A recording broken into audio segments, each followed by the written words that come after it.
بسم اللہ الرحمن الرحیم۔ السلام علیکم ناظرین، این اے کنیشن میں آپ کو خوش آمدید۔ شیخو بادشاہ کا عقل مند اور سمجھدار درباری تھا جو بادشاہ کو اداسی کی حالت میں خوش کرتا تھا۔ بادشاہ اس کی باتیں سن کر خوش ہوتا اور بہت سے انعامات سے نوازتا۔ ایک دن بادشاہ اور ملکہ آپس میں باتیں کر رہے تھے تو شیخو نے کان لگا کر باتیں سننا شروع کر دی۔ یہ باتیں اس کے لیے دلچسپی کا باعث بنی۔ اچانک وزیر نے دیکھا کہ شیخو بادشاہ اور ملکہ کی باتیں سن رہا ہے تو اس نے بادشاہ کو بتا دیا۔ بادشاہ کو شیخو پر بہت غصہ آیا۔ بادشاہ نے حکم دیا کہ اس کو اذیت ناک موت دی جائے۔ وزیر نے بادشاہ کو مشورہ دیا کہ سب سے اذیت ناک موت یہ ہے کہ شیخو کو بغیر کپڑوں کے سرد خانے میں بند کیا جائے۔ چنانچہ شیخو کو ایک مجرم کے ساتھ سرد خانے میں بند کر دیا گیا۔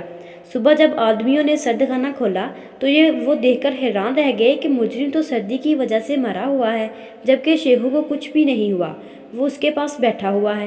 درباری نے بادشاہ کو رپورٹ پیش کی کہ شیخو ابھی بھی زندہ ہے۔ بادشاہ نے کہا کہ ایسے کیسے ممکن ہے، کمرے میں سخت سردی ہوتی ہے اور اس کے پاس تو ڈھانپنے کے لیے بھی کوئی کپڑا نہیں تھا۔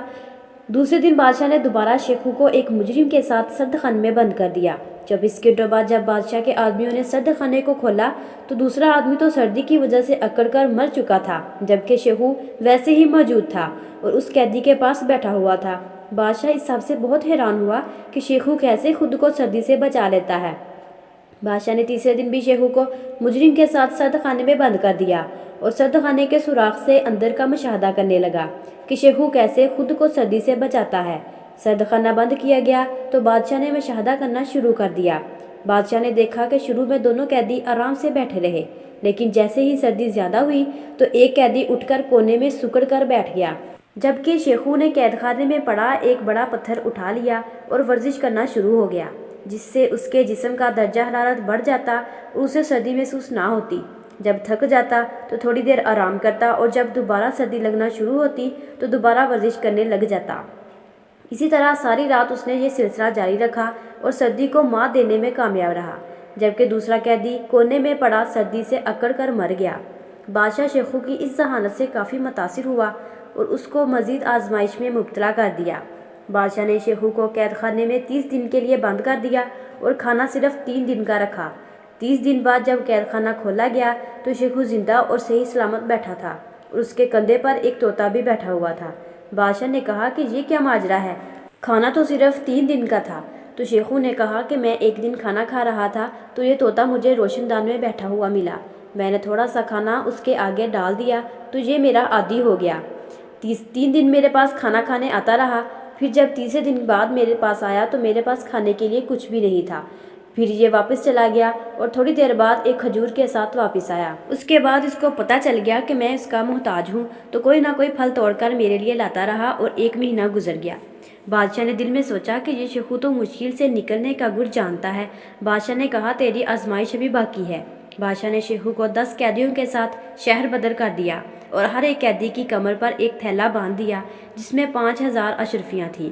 بادشاہ نے کہا کہ جب تم دریا کے اس پار جاؤ گے تو یہ اشرفیہ تمہارا گزر بسر کرے گی۔ بادشاہ نے چپکے سے کشتی میں سوراخ کروا دیا۔ جب کشتی دریا کے درمیان میں پہنچی تو سوراخ بڑا ہونے کی وجہ سے کشتی میں پانی جمع ہونے لگا۔ سب قیدیوں نے کشتی سے چھلانگ لگانے کا فیصلہ کیا، لیکن شیخو نے محسوس کیا کہ اشرفیوں کے وزن کی وجہ سے وہ تیر نہیں سکتا۔ شیخو نے وہ 5000 اشرفیوں کا تھیلا اپنے آپ سے دور کر دیا، جبکہ دوسرے قیدیوں کے دماغ میں یہ بات ہی نہیں آئی کہ اشرفیوں کا وزن خود سے دور کر لینا چاہیے۔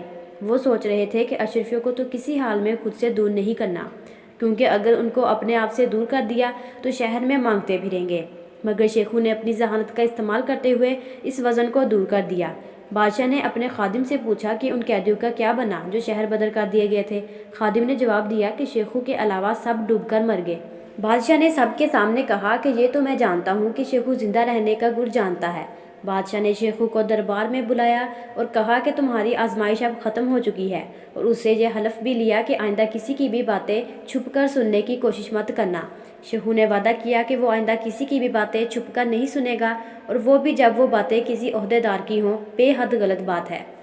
تو دوستو، اس کہانی سے ہمیں یہ سبق ملتا ہے کہ اگر شیطان گناہ کرنے پر ورگلا دے تو انسان کو خود پر قابو پانا آتا ہو، ورنہ بہت برے حالات سے گزر سکتا ہے۔